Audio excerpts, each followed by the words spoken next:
E aí, pessoal, tudo certo?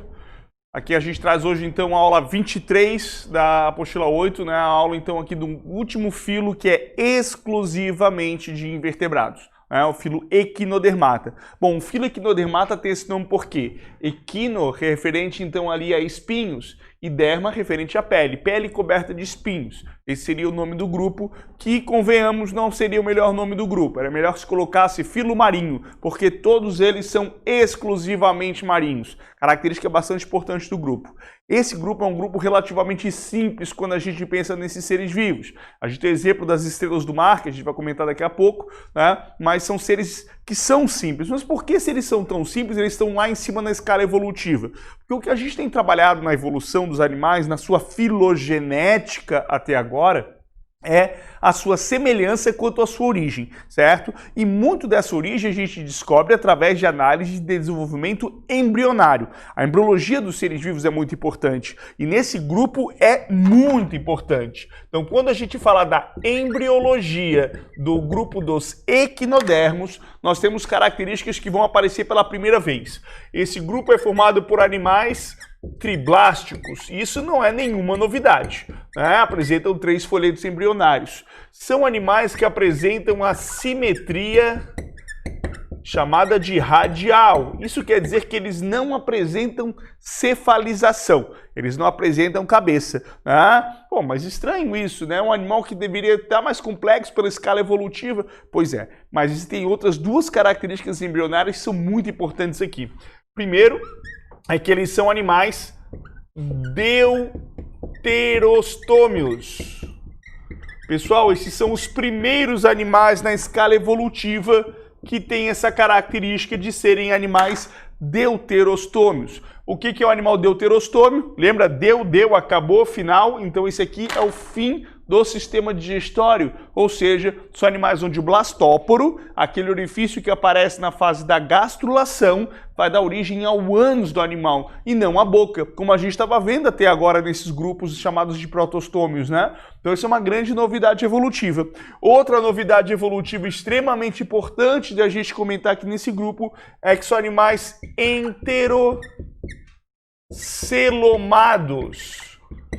O que seriam animais enterocelomados? São animais que o celoma tem uma origem específica, diferente das origens anteriores. Eles são os primeiros animais enterocelomados que a gente trabalha também na escala evolutiva. Mas olha só que interessante, essas 2 características aqui, elas fazem com que esse grupo se conecte com um grupo que a gente vai trabalhar na semana que vem. Ou seja, isso aqui é igual ao filo cordata, ou seja, eles têm uma característica semelhante ao que nós apresentamos durante o desenvolvimento embrionário.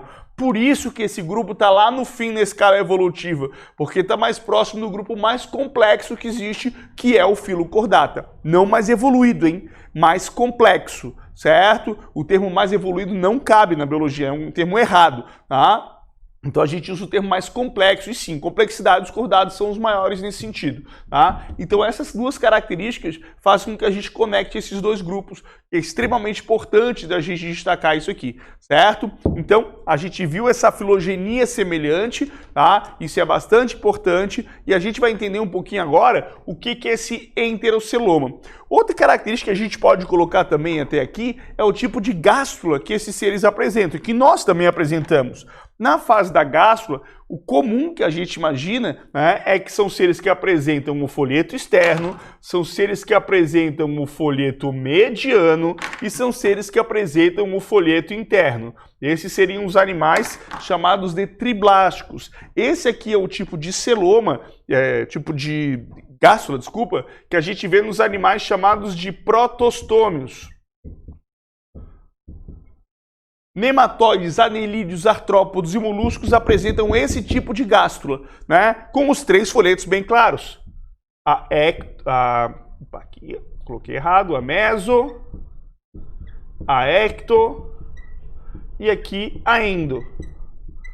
Certo? Agora, no nosso tipo de gastrulação, assim como no grupo dos equinodermos, nós apresentamos o folheto externo, mas olha só que loucura aqui no meio. A gente apresenta então aqui a mesoderme e a endoderme. Estou colocando até de cor semelhante para ficar mais fácil. Ó, a mesoderme está aqui, a ectoderme está aqui fora e a endoderme está aqui. O que acontece nessa situação é que a gente tem, então, esses dois folhetos formando uma camada que a gente chama de mesentoderme. É muito interessante porque nós temos animais triblásticos, mas com duas camadas de células. Porque uma camada delas é dividida em dois folhetos. Isso aqui, então, é encontrado nos animais deuterostômios, que somos nós e os equinodermos com exclusividade, certo? Mas para a gente entender melhor também o que é esse termo enterocelomado quanto à presença de celoma, vem comigo aqui no quadro para a gente dar uma olhada. Olha só, então, a gente tem aqui a formação então dessa estrutura celomática. Aqui nós temos os animais então enterocelomáticos, somos nós, e os esquizocelomáticos, ou os esquizocélios, que são então quem? Os anelídeos, os artrópodos e os moluscos, certo? Na esquizocelia, o que acontece? Nós temos três folhetos, em amarelo nós temos aqui então a ectoderme, a invaginação formou a endoderme, e aqui nesse espaço, com esse espaço em vermelho, nós temos a mesoderme. O que acontece então é que nesse espaço da mesoderme, nós temos esses blocos aqui de somitos, que são células musculares primordiais, que perdem células aqui nesse espaço. O que aconteceu aqui foi um fenômeno de apoptose, ou seja, de morte celular. Essas células morreram e abriram uma cavidade. Com o tempo, pela multiplicação dos somitos, essa cavidade vai se expandindo. E, por fim, ela dá origem, então, à característica da presença do celoma na cavidade que permite o desenvolvimento embrionário. Então, é muito importante a gente destacar aqui, né, que o celoma nos esquizocélicos é formado por apoptose. Já nos enterocélicos, que somos nós e os equinodermos, o que acontece? A gente tem aqui, então, a ectoderme, a mesentoderme, o teto do arquêntero, que é mesoderme, né, ele começa a sofrer uma evaginação, formação das orelhinhas aqui na faculdade, a gente chamava de orelhinhas do Mickey, parece o símbolo do Mickey Mouse, né, e aí começa a se expandir. Com o tempo, ela vai se desenvolvendo, então, na origem do celoma. Então a gente tem ali celoma, todos esses animais são celomados, mas por analogia, porque aqui tu tem homologia entre eles, mas são diferentes desses. Então, os dois têm a mesma cavidade, mas de origem distinta. Então, o nosso celoma, o celoma de um anelídeo, é análogo e não homólogo nesse caso. Tá certo? Então, só para a gente entender o que é o enterocelomado, esquizocelomado, entender essa diferença em si. A partir disso, a gente pode começar com as características gerais do grupo, começando com o seu sistema digestório. O sistema digestório dos equinodermos é completo, com exceção somente dos ofiuroides, que a gente vai comentar mais para frente quem são esses animais, certo? E são animais que apresentam uma estrutura chamada de lanterna de Aristóteles. Nem todos apresentam, tá? Na verdade, a gente encontra muito mais isso nos equinóideos, que são os ouriços do mar. Mas algumas estrelas do mar, alguns grupos também podem apresentar. O que é a lanterna de Aristóteles? É uma coisa muito simples. É uma boca com dentículos. Certo? Então eles apresentam esses dentículos ali para poder roer o alimento ali. No caso das estrelas do mar, é muito comum elas lançarem o seu trato digestório para fora e fazer a digestão extracorpórea com o seu sistema digestório. E depois puxam tudo de volta, tá? Então elas lançam o sistema digestório dentro da presa. As estrelas do mar são, por exemplo, grandes predadoras de mexilhões. Então elas pegam, forçam a concha, abrem, jogam o sistema digestório, digere ele ali dentro da concha e depois puxa de volta. Tá? Então é possível fazer isso. Bom, o que acontece é que a lanterna de Aristóteles, para a gente entender melhor como é que ela funciona, a gente vai dar uma olhada aqui nesse vídeo. Esse vídeo aqui é interessante, tá? Isso aqui é a costa dos Estados Unidos, onde a gente tem essa mancha esverdeada aqui, estão vendo? Essa mancha esverdeada, ela não é qualquer mancha, ela é uma floresta, chamada floresta de Kelps, uma floresta subaquática formada por algas especiais do grupo das feófitas, né? Das algas pardas, apesar de, claro, ter coloração esverdeada, como a gente... Característica de regeneração é marcante no grupo dos equinodermos, são animais extremamente regenerativos, tá? Só que aí tem que tomar muito cuidado. A regeneração não é uma laceração, não quer dizer que esse bracinho que caiu vai gerar uma nova estrela. Tá? Então isso tem que ficar bem claro. Existe sim, algumas vezes, o fenômeno de laceração. que é bem ocasional, mas pode acontecer. Tá? Para isso, ela tem que partir aqui o ponto do madreporito, que a gente vai falar depois, para poder gerar dois animais distintos. Tá? Mas é bem difícil mesmo de acontecer. O meu, tá? Eu quero que vocês destaquem esse branquinho. O que aconteceu? Ela vai para cima, ela vai destruindo a parte do tecido epitelial e sobra o esqueleto interno do animal. Como é que ela faz isso? Ela vai primeiro quebrar, através de lanterna de Aristóteles, vai quebrar o esqueleto e vai jogar o sistema digestório todo por cima e vai limpando ela direitinho. Tá? Vou mostrar para vocês daqui a pouco a imagem que a gente consegue ver ali do orifício que ela forma no esqueleto desses animais. Ó, olha só, o buraco que ela abre aqui, ó. Isso aqui é a boquinha deles, tá? Mas aqui a parte de cima é o buraco que ela abre, joga seu sistema digestório dentro, digere toda dentro e vai embora. Um voraz predador no final das contas. Tá? Mas beleza, então a gente com isso aqui, eu acho esse vídeo muito interessante, porque ele já falou quase toda a fisiologia do grupo dos equinodermos, então já facilita a gente entender tudo que eu vou falar agora. Por exemplo, a questão do sistema esquelético desses animais. Tá? O que vocês notaram era aquela cobertura em cima do animal, né? Aquela cobertura de espinhos ali é a epiderme. Quando retira aquilo, aparece um branquinho, que é o esqueleto do animal. Então o esqueleto é embaixo da epiderme. Então é um endoesqueleto. É um endoesqueleto calcário. Tá? Isso é uma característica que já caiu 3 vezes na prova da Federal de Santa Catarina nos últimos 15 anos. Bom, mas em 15 anos, sim. Mas pode muito bem cair de novo. Se eu não me engano, desculpa, 4, porque na última prova caiu também. Tá? Eles gostam muito de puxar esse aspecto ali do esqueleto dos equinodermos. E quase sempre que cai, tá errado, porque eles colocam exoesqueleto. É bem tradicional esse tipo de questão sobre esse assunto. Então a gente tem que tomar bastante cuidado ali com essa questão do esqueleto do animal. Tá? Aqui a gente tem o exemplo de um ofiuroide. Isso aqui é uma conchinha que é muito típica de encontrar nas praias do litoral de Santa Catarina, que não é uma concha, é um endoesqueleto de um ouriço do mar. Tá? E a gente consegue encontrar aqui também as bolachas do mar. Quem já teve infância na praia, já pegou uma na praia, levou para casa, colocou na sacada para secar e tua mãe jogou fora que estava catinha desgraçado. Então isso aqui, essa bolacha, né, é um animal tradicional do grupo, certo? Agora, interessante destacar o seguinte, apesar dos esqueletos serem internos, são animais que sofrem com a descalcificação causada pela acidificação do oceano. Por que isso? Por causa do sistema ambulacrário, que circula água dentro do corpo do animal e essa água tem contato com o esqueleto, certo? Esse esqueleto também está vinculado a espinhos. Espinhos que, no caso de muitos deles, são articulados, móveis. Então, existe uma articulação de conexão e permite uma certa mobilidade. São espinhos ocos, tá? Isso faz com que alguns tenham glândula de veneno na base e consigam, então, ali ter uma potência até bastante grande de veneno. É o caso de um ouriço esqueci o nome dele agora, um ouriço bem grande, tem 10 centímetros de corpo, mas tem 30 centímetros de espinho. Então, um total dá uns 70 centímetros. O bicho é grande e ele tem um veneno que pode levar ao óbito e, obviamente, ele é encontrado na Austrália, né? Porque se está na Austrália, mata, né? É uma loucura aquele país. Mas beleza, então vamos para o sistema ambulacrário, que é o mais importante. Né? É um sistema que faz praticamente tudo: circulação, respiração, excreção, locomoção e alimentação do animal. A respiração é associada a brânquias primitivas. Então é um sistema respiratório branquial, dá para colocar tranquilamente. Tá? Mas o sistema ambulacrário faz isso. Tá? E ele é interligado por uma série de canais que circula água dentro do corpo do animal. Para a gente entender, tem que ver o sistema. Então olha só o que acontece. A gente tem aqui uma entrada chamada de madreporito ou placa madrepórita. A partir dessa entrada segue um canal que chega ao canal circular. O canal circular vai permitir a ramificação de canais posteriores aqui, certo? Os canais chamados de radiais.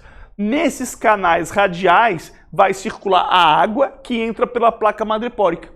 Então a água entra aqui e vai circulando pelo corpo do animal. Por isso que eu estou falando que a água está em contato direto com eles, porque a água é o sangue do equinodermo. Em vez de eles criarem um sistema circulatório único, restrito, eles simplesmente abriram o canal e colocaram água do mar. Então, para que eu vou ficar fabricando um tecido especial se eu posso simplesmente usar o sistema hidráulico ali perfeito, que é a da água, e faz a circulação ali. Agora, como é que essa água vai circular? Como é que ela vai gerar movimento? Isso depende desses pezinhos mágicos chamados de pés ambulacrários. Os pés ambulacrários são pezinhos que apresentam na sua base uma ventosa. Essa ventosa está ligada a um canal e na parte posterior tem uma ampola. Tá? O que acontece é o seguinte, quando essa ampola ela relaxa, ela puxa a água. Que ela relaxa, ela aumenta o seu volume e a água sobe. Quando a água sobe, a água está saindo da ventosa e indo em direção à ampola. Ela puxa essa ventosa. No que ela puxa, ela fixa o animal no substrato. Certo? Agora, se a ampola contrair, ela impulsiona a água para o pé.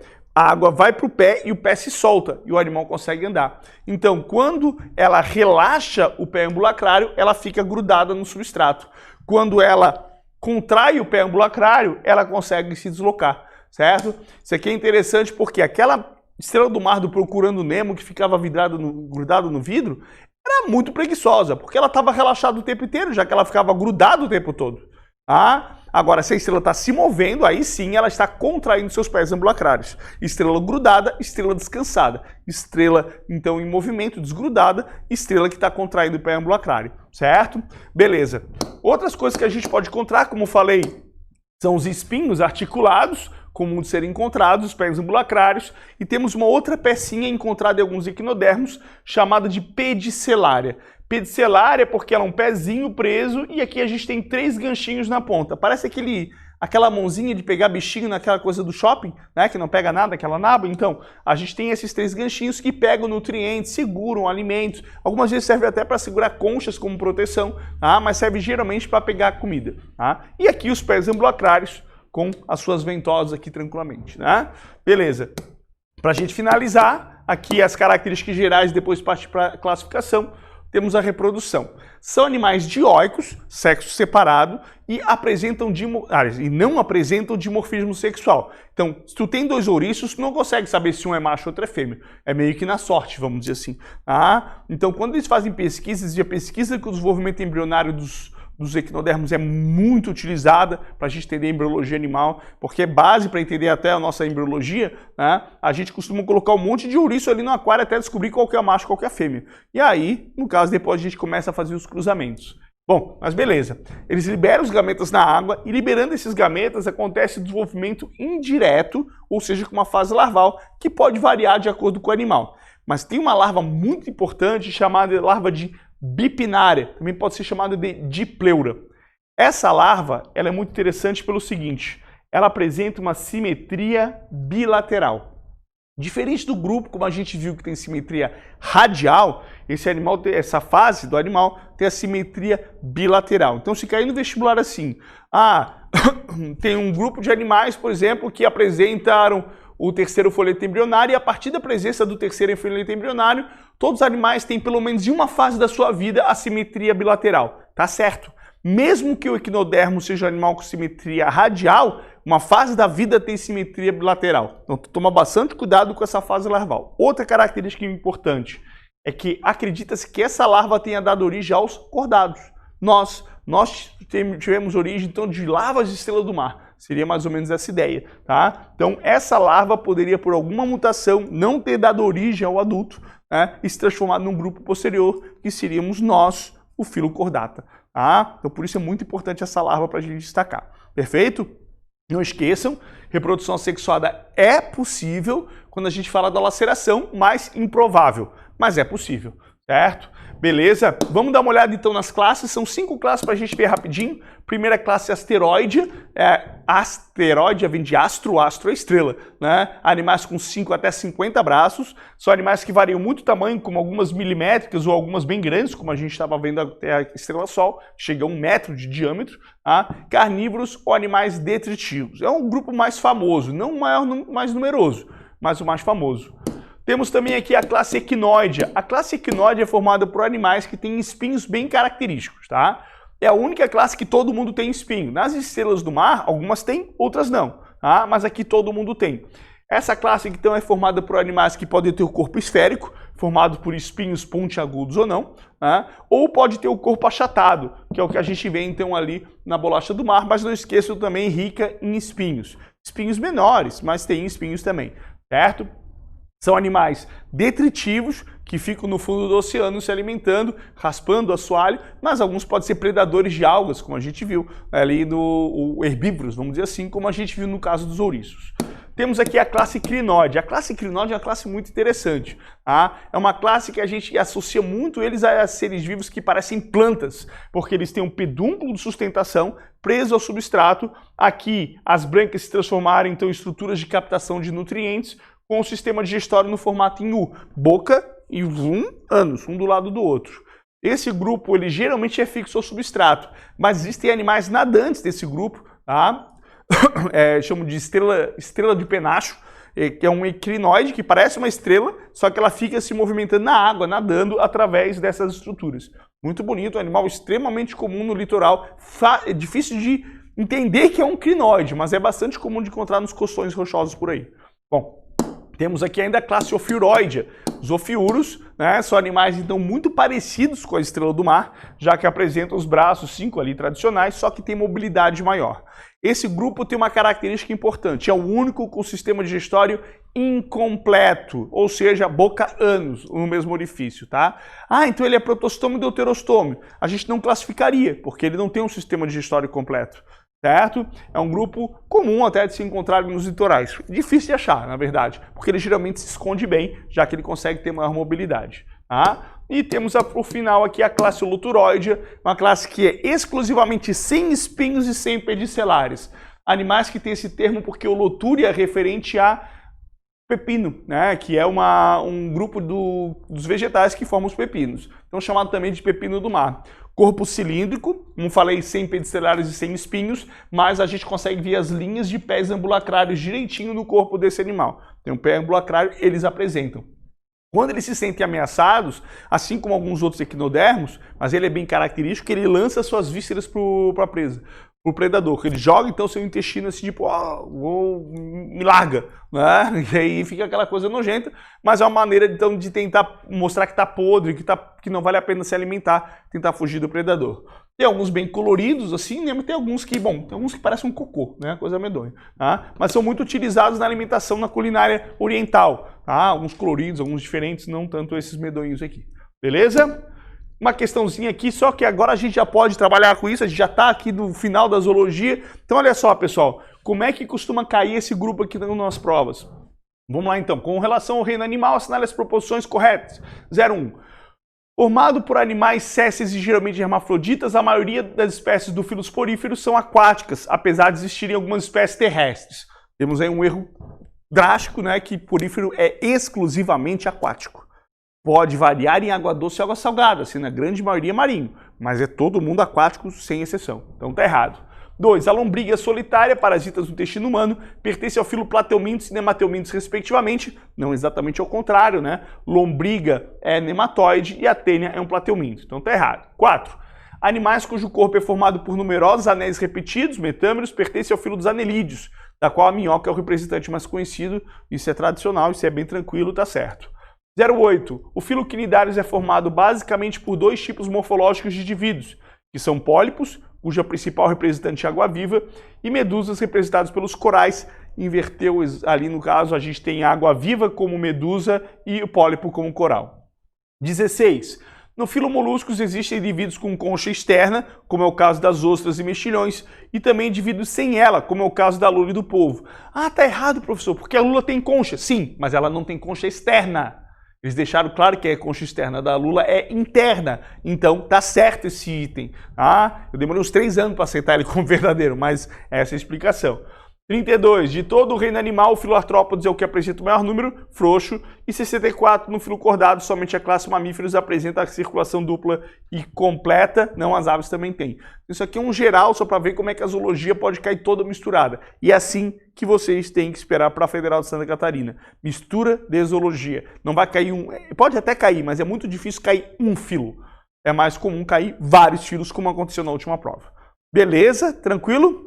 Então fechou, pessoal. Acabou-se aqui os invertebrados. Semana que vem começa, então, ainda invertebrados, que tem nos cordados, mas começamos a falar do nosso grupo, que já fica mais interessante. Beleza? Um abraço para todo mundo e até a próxima aula.